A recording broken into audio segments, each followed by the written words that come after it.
Halo teman-teman, ketemu lagi di channel Eduka. Di video kali ini kita akan membahas beberapa soal TWK CPNS yang merupakan bocoran dari teman-teman pada tes sebelumnya.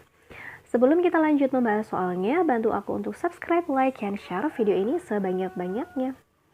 Soal nomor 1, seorang ASN memiliki hak atau kewenangan yang diberikan dan dilindungi oleh hukum, serta kewajiban yang harus ditunaikan.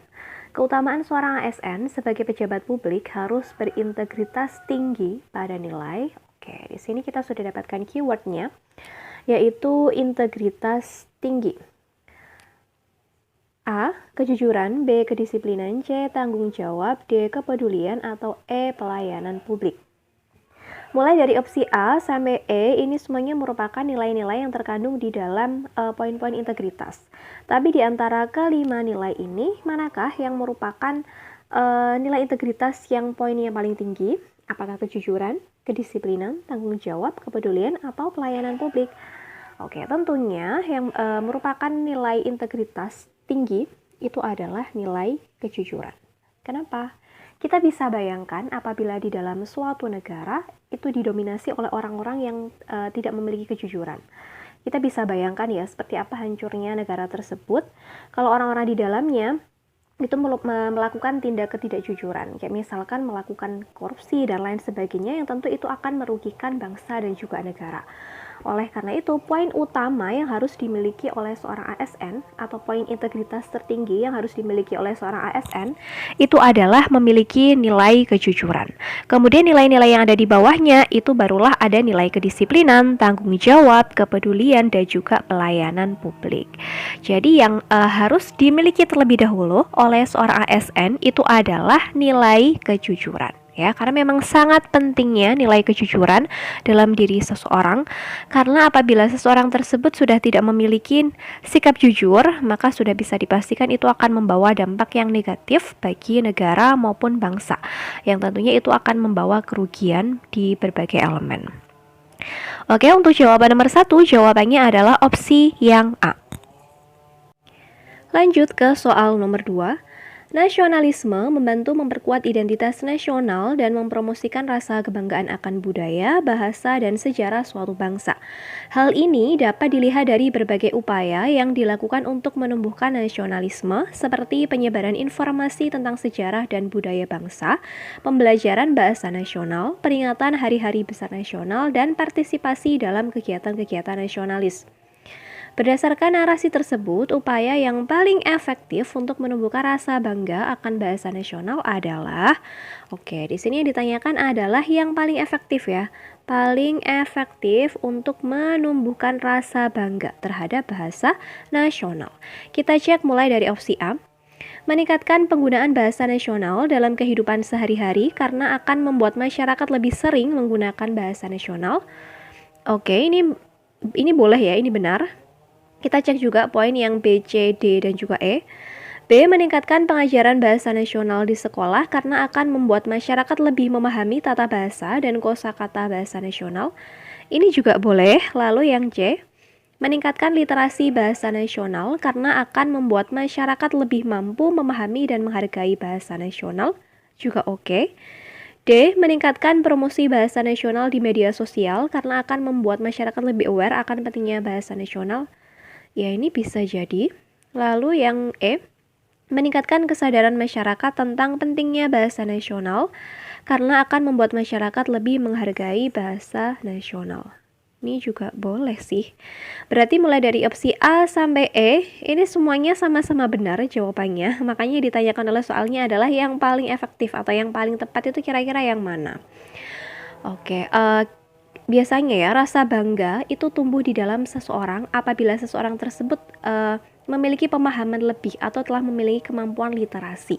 Jadi kalau melalui kegiatan literasi, tentu itu akan membantu seseorang untuk memiliki pemahaman lebih terhadap bahasa nasional.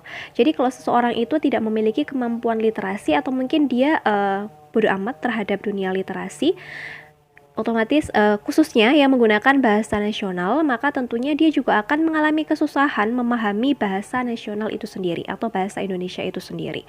Maka langkah awal yang paling tepat untuk meningkatkan rasa bangga terhadap bahasa Indonesia, terhadap bahasa nasional, itu tentunya harus meningkatkan literasinya dulu. Karena kalau sudah ditingkatkan ketertarikannya terhadap dunia literasi yang menggunakan bahasa nasional, itu akan membantu masyarakat untuk lebih mudah memahami makna yang terkandung di dalam bahasa itu sendiri.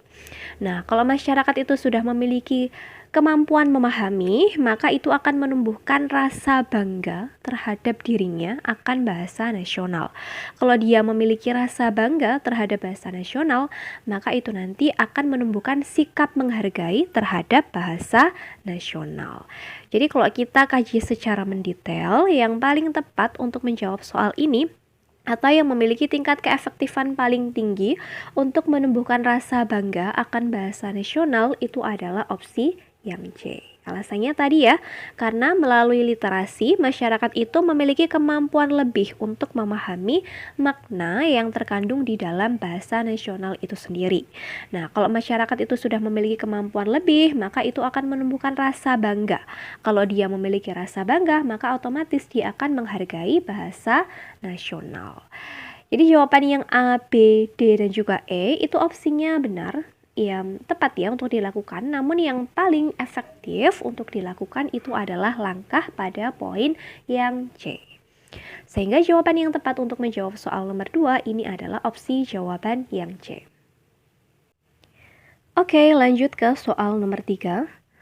Upaya yang dapat dilakukan saat ini oleh pemuda Indonesia untuk melestarikan semangat juang kemerdekaan 1945 dan nasionalisme di era pembangunan adalah, di sini tujuannya adalah untuk melestarikan semangat juang dan juga nasionalisme di era pembangunan. Siapa yang melakukan? Yakni para pemuda. Jadi di sini ada keywordnya, yang pertama adalah pemuda.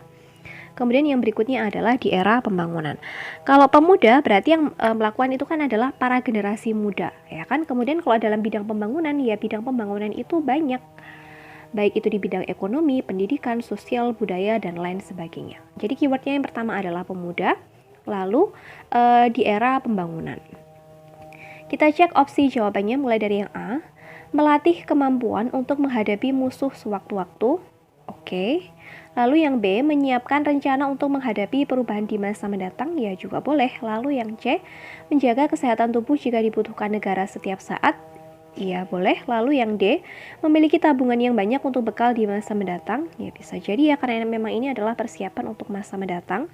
Lalu yang E, belajar dengan gigih agar mendapatkan kemampuan yang maksimal. Oke, nah tadi kan di dalam soalnya kita sudah dapatkan keywordnya ya. Yang pertama adalah pemuda.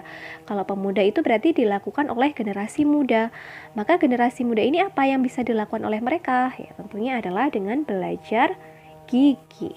Kenapa? Karena dengan belajar gigih ini tentu akan membantu proses pembangunan di dalam negara itu sendiri. Kenapa? Ya dengan dia belajar gigih, maka itu akan meningkatkan kemampuannya dia secara maksimal, sehingga pada suatu saat nanti dia akan mampu memberikan sumbangsihnya terhadap negara, yang mana sumbangsihnya tersebut ya diharapkan mampu membawa pembangunan yang lebih baik bagi bangsa Indonesia.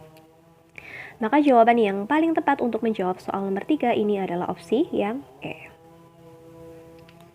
Oke, kita lanjut ke soal nomor 4 atau soal yang terakhir. Rela berkorban demi bangsa dan negara merupakan salah satu bentuk bela negara yang paling tinggi. Rela berkorban berarti memberikan segala yang dimiliki untuk kepentingan bangsa dan negara, bahkan nyawa sekalipun. Berikut ini adalah contoh bentuk rela berkorban demi bangsa dan negara, kecuali berarti yang bukan ya. Nah, untuk jawaban yang A, seorang prajurit TNI yang gugur dalam pertempuran melawan terorisme. Ya, ini merupakan bentuk rela berkorbannya seorang TNI sesuai dengan profesinya, yang mana mereka ini rela gugur di dalam suatu pertempuran demi melawan terorisme, yang tujuannya ya tentu untuk menjaga keamanan negara. Maka yang A ini benar. Lalu opsi yang B, seorang dokter yang rela meninggalkan keluarganya untuk bertugas di daerah terpencil. Ini juga merupakan bentuk rela berkorban yang dilakukan oleh seseorang yang berprofesi sebagai seorang dokter. Lalu yang C, seorang pelajar yang rela membatalkan liburannya untuk mengikuti kegiatan pramuka. Hah? Kalau ini tentu bukan ya. Karena seorang pelajar dia hanya rela membatalkan liburannya saja, yang mana liburan ini kan bukan sesuatu hal yang wajib, bukan juga yang bermanfaat buat negara.